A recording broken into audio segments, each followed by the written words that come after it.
got to point out is how many amazing nade placement kills did we see throughout that game. It was devastating at times. Insane. LGE, they just mean that their ability to cook and throw those nades perfectly, it takes a lot of practice. Because there's no timer. There's no timer. When you cook that nade, there's no like, you can like see the wheel going up until it explodes. It's a gut feeling. You got to know the distance. You got to know the throwing time. It's just, you got to do it on point, and they did it to perfection. No, I'm going to be watching it back and be like, okay, I can see his position. I can see how he's throwing that nade. That's what I'm going to apply to my thing is I count to 6 slowly. Okay. But it's like just my version of slowly. So don't just count to 6, guys. You might end up killing yourself. But we are going into round number 3, second to last game of today. Erangel is where it's going down. Plane is going to be Southwest coming up over, I believe, Georgia Pole in just a short moment's time. And where is the circle going? That's the big question, right? There's no delay between it. Gives the teams a good idea. And okay, as fair as can be. Yeah, it's literally middle ground here. This can work out. And will this now force teams to go to their kind of usual positions? Will this make them feel a little bit more confident with it? And will this force? I was gonna say, look at this. Nobody at military. We saw OP going down there immediately last game. This time around, you know what? This circle is more centered. We can go to our spot that we like to loot. And now they will be able to do just that. A freaking freak, so we'll go down to the southwestern side. Looks like AHQ will go alongside with them. Just for a little while, we'll take the western side of the farm split, get looted up in that area, and then everyone else pretty much going to where you'd expect them to go. Yeah, kind of a good split so far. Towards the north, though, it's kind of a bit quieter here, which will allow Purple there a lot of room to work with. This is what I like to see. I knew coming into this that both the guys from both the teams in 17 Gaming and Ensus, they like to loot around the Pachinki, but they split it up. And you can loot Pachinki 2 teams because the guys in Ensus, they will take the western side. But now let's see, will this force a fight or will it not? Yeah, sure. Okay, he's a little bit further away, but soon enough he will meet some of the Entus guys. Some of that close-range fights that will come into play here. He's really going to have to loot up fast and either get out of there or take it to him. Potentially maybe finds Indigo on his own there and tries to catch him while they're looting, but it really depends on what he can get so early on here. Yeah, really going to be... I mean, even though you say the kills are the easiest early on, as I said earlier, it's still a really risky time to fight. Even at any point in the game, taking fights in the middle of the city, especially if you're in a situation like the guys in 17 Gaming are right now, that they have 2 guys that aren't even inside of the city here. Yeah. It's just really, really dangerous. But of course, then again, I mean, this could be the only place really where you can do these 1v2, 1v3s, because you cannot make the same sort of team push when you're inside a city like this, because there's so many ankles to hold. Now, Actors, they're here, they're ready, and they were the winning team for round 2. Currently sat in first place, and already starting to loot their way through. Rangers on the move once again, and the vehicle use from Rangers last time around was so key. And look at where they are on the map. Now, this is around their usual spot they drop in, and this is giving them so much more control, though, because, look, no one's really near them. They can get every item that they can possibly find and get their hands onto, and they'll be pretty much uncontested, at least for the early parts of this. And as good as this can be, as tricky can it be as well, because normally when you land in an area and you see, okay, we have these guys over here, we have these guys over here, we have these guys over here, then you know accordingly how should we rotate here. They will be landing. They'll be like, okay, there's no one anywhere near us. I'm not even sure if the players renter when they landed like, as far away as they did. They won't even see any parachutes near when they do come down to like when they're landing. And that's gonna be a big. Okay, so we know there are 60 other players in the server. We know the circle is pretty big, but how do we go about this?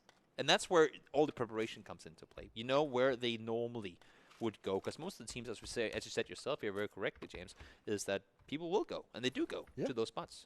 Yeah, and this is the thing you have to be very cautious of as well, right? Like you said, if they've got this space to work with, okay, they don't have the information to play off, so when they do start to approach themselves back in, got to be super aware of what's going on around you. Yeah. But it also means that you can catch some of these teams rotating in who might not even be aware that you're that far back. I think I just saw Ensus Force in Pachinki with 3 SLRs. We talk about DMRs being deadly. Holy cow!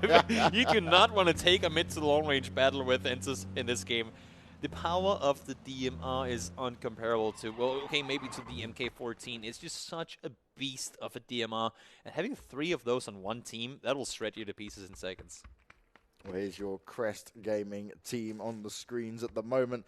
Crest Gaming, they have been putting up the kills, but they need to find themselves a little bit further up the leaderboard. And the great thing I loved about them in the last round was just they were so happy to engage in the fights, even at like a disadvantage, because they were going in for the confidence plays. Yeah. They were going in saying, hey, look, we're going to rack our way up here, and we're at least going to take this now because we need to do something. And you can do those things in the first day games, because the more respect you can make for the other teams, like, oh my god, okay, we got Crest Gaming down here, let's not go that way because they will fight us. Yeah. If you can get that amount of room coming into day 2 and day 3, because people simply respect you, that's going to help you so much in those late game rotations. Hey, that scare factor is a real thing. I know for sure there's certain points where I'm like, I'm under heavy fire, and I go, wait a second, I'm just going to chill. I don't want to engage in this right now. This guy may be just a little bit too crazy for me. And also, I mean, yeah, that's the thing, right? Because if you know, okay, this team is there, not just a team is here, but this team is here, and you know exactly how they like to play, you can, well, that can determine whether you want to engage in the fight or not. And if you know you're up against a team that kind of the wild card team, that they will fight you, they might not win all the time, but they sure as hell will do everything they can to kill you,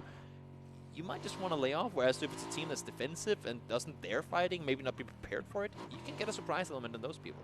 Now, I just want to talk about Rangers real quick. We saw them just a few seconds ago while you were talking there. And again, they're just all going solo in vehicles, looting like crazy because they know they have full control. So I'm really interested to see how this is going to play out for them, just in terms of what loot they can get and how they can push themselves back in now, because this is a game for them, which if they get a few extra points here, a bit more on the kill side of things, they can play this well. They're going to jump up that leaderboard so successfully, because at the moment they are currently in 3rd place, so that could push them in a real nice spot. They got 19 points. They're not that far behind L-Stars and Actos, so this is the one for them, I think, just because of how this has played out for them. You see Eska driving up here, the IGL for OP Gaming Rangers.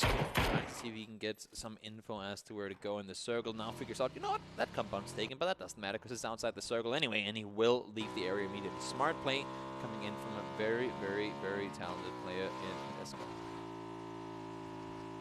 Just get back down. I mean, that's exactly what I want to do. Doesn't matter that you get shot at, as long as you stay alive and you get away from there. One thing that's interesting here is RRQ, Rex Regim, they got here because Divine didn't.